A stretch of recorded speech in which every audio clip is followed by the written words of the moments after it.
But he needs to let you know one thing. You were my role model in life. Do you understand that? You live every day and you're so upset. Don't give that microphone back, excuse me. I know this is a lot for you.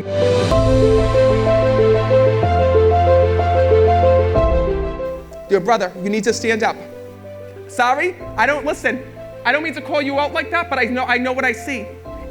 Oh, you gotta stand up too, it's your brother. Who the hell's gonna stand up? Oh my God. This is what happens when we don't pay attention. Give him the microphone, please. I'm teasing you, sir. So first of all, know that your brother is here. Because right away, he said to me, Matt, he needs to be the first one, and I need to come through, because right away he's saying to me, I'm sorry, he's telling me. And first of all, he's telling me that there was questions, because I know that there were drugs involved in his passing, but he tells me that you were also questioning if he was murdered or if he was killed here in the physical world. Do you understand that? Yeah. Can you put that microphone up? Yeah. Your brother said to me this, he goes, Matt, he did not want to be here tonight. And he definitely did not want to see you. He goes, he didn't believe in this. He goes, and neither did I. He says, but Matt, he's like, I gotta tell my brother something. I've waited so long to speak to him. And I've waited so long to talk to him. Because even though this was your brother here in this world, he tells me that you did everything in your power to try to protect him when he was alive. Do you understand that? He says, go ahead, you can answer. Yeah. And he says to me, first of all, he goes, Matt, he goes, the one thing, though, he says, I got to be honest. He goes, my brother is a better man than me. He says, because I was a badass here in this world, he tells me. Do you understand that? And when I'm connected with him, your brother got himself in a lot of trouble here in the physical world. Because when I'm connected with him, he shows me that he was always running from the police here in this world. Do you understand that? And he keeps saying to me, I keep seeing him, and his jeans are always down his ass, because he's like this. I see him like running like this and being like, yo, I don't want the police getting me. I don't want the police getting me. Do you understand that? He goes to me, Matt, tell him I'm safe now. He's like, but I got to tell you something. I did a lot of shit, Matt, he says to me.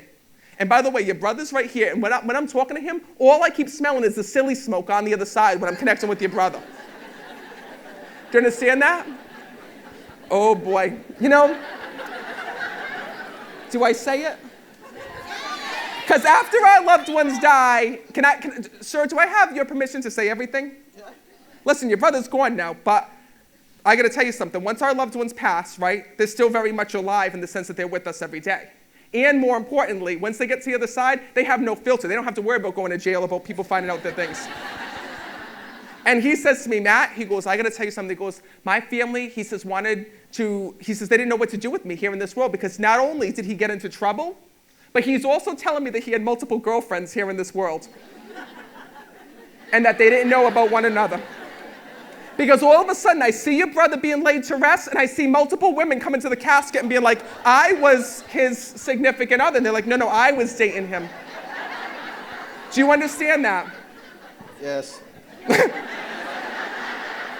Your brother goes, Matt, can you please thank him for hiding my ass, he says to me.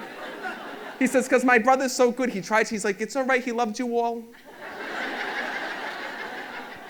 Your brother goes like this to me. He goes, listen, just because I died doesn't mean that I changed who I was. And when I'm connecting with him, he shows me that he was always changing cars here in this world when I'm connecting with him. And he used to have these like shitbox cars that he would try to like, change and try to make like souped up. Do you understand that?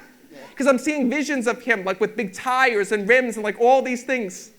And he's saying to me, Matt, I'm going to make it nice. I'm going to make it nice. He goes, my brother I used to drive my brother crazy because I'd always be asking him to help me with the car, to help me with this, to help me with that. Do you understand that? But there's something that we need to talk about, because your brother says to me that the biggest regret that you have here in this world is not being able to save him. Because I'm going to be honest with you, he tells me that he overdosed before when I'm connecting with him.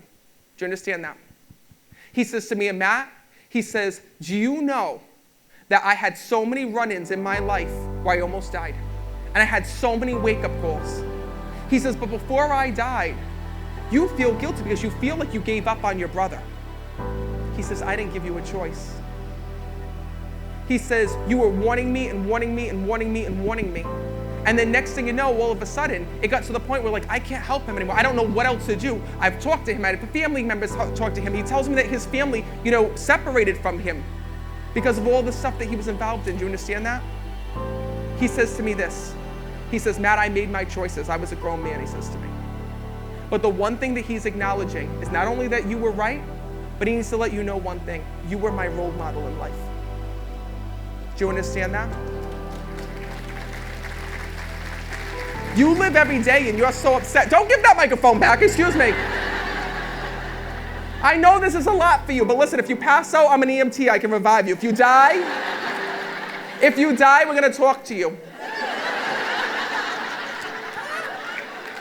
But I'm gonna tell you this. Your brother, I've never seen somebody do that before. Take this microphone back, I'm done.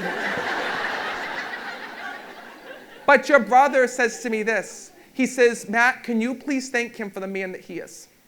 He says, because I didn't get to do that while I was alive. He says, I never, ever want him to think that he let me down, Matt. He keeps telling me about the chain. Do you have his chain? Oh, you gave it to his son. Perfect. So please know that he knows about that chain, because he kept saying to in my ear, because sometimes he'll whisper little things to me, and he kept saying to me, talk about the chain, talk about the chain. He knows about my chain. So know that when you pass that down to his son, so his son could remember him, please know that your brother wants to thank you for that. He says, Matt, I want him to know that I'm always and forever watching over him, that I am safe and at peace, and please know that my soul is a guiding angel just watching him on the other side. All right, give him a round of applause. Where's my tournament? Ricardo, do you mind, please buy this man a drink for me. Go over there, please buy this man a drink. He was not expecting to be here tonight, and he did not expect this, so please, sir, your next one's on me.